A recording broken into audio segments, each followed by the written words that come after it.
മർക്കോസിന്റെ സുവിശേഷം 16-ാം അധ്യായം 14-ാം വാക്യം ശ്രദ്ധിച്ചോ.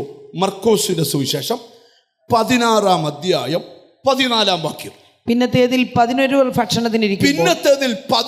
ഭക്ഷണത്തിനിരിക്കുമ്പോൾ അവൻ അവർക്ക് പ്രത്യക്ഷനായി. യേശു അവർക്ക് പ്രത്യക്ഷനായി. തന്നെ ഉയർത്തെഴുന്നേറ്റവനായി കണ്ടവരുടെ വാക്ക്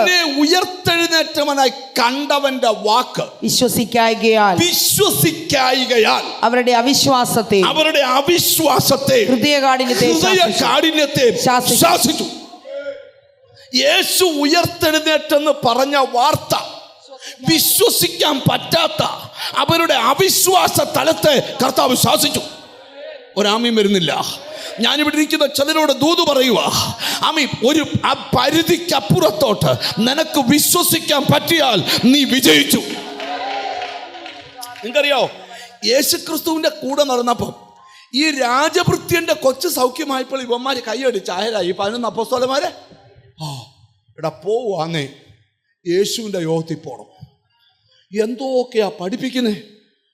നമുക്ക് വേറെ രാജ്യം ഉണ്ടെന്നും യേശു അപ്പച്ചൻ അങ്ങ് പോവാന്നും തിരിച്ചു വരുമെന്നും പരിശുദ്ധാത്മാവിനെ തരുമെന്നും നിങ്ങളുടെ കൂടെ ഇരിക്കുമെന്നും നിനക്ക് ശക്തി ലഭിക്കുമെന്നും ഭൂമിയുടെ അറ്റം വരെ സാക്ഷിയാകുമെന്നും എന്തെല്ലാം പറഞ്ഞെന്നറിയാമോ? സ്തോത്രം. എന്നിട്ട് ആ യേശു ഉയർത്തെഴുന്നേറ്റെന്ന് പറഞ്ഞപ്പോൾ അവർ പറയുക, അത് വിശ്വസിക്കാൻ ഞങ്ങൾ മടയരായിരിക്കണം. ഞാൻ വീണ്ടും പറയുക, ഒരു മൃഗത്തിൻ്റെ വാല് എത്ര വർഷം പൈപ്പിലിട്ടാലും എടുക്കുമ്പം മിണ്ടുന്നില്ല.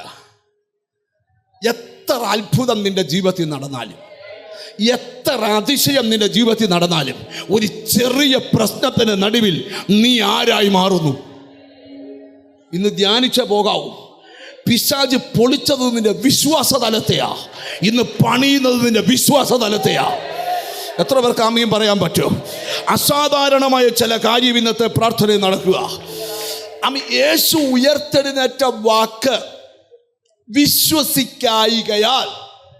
അപ്പൊ യേശു പഠിപ്പിച്ച എങ്ങനാ? കാണാതെ വിശ്വസിക്കണമെന്നാ. പക്ഷേ യേശു ഉയർത്തെഴുന്നേറ്റ യേശു തന്നെ പറഞ്ഞു, ഈ മന്ദിരം പൊളിക്കും 3-ാം നാൾ ഞാൻ അതിനെ പണിയും. സ്തോത്രം. യേശു പറയുന്നു, ഞാൻ വന്നത് അല്പനാളത്തേക്കാ.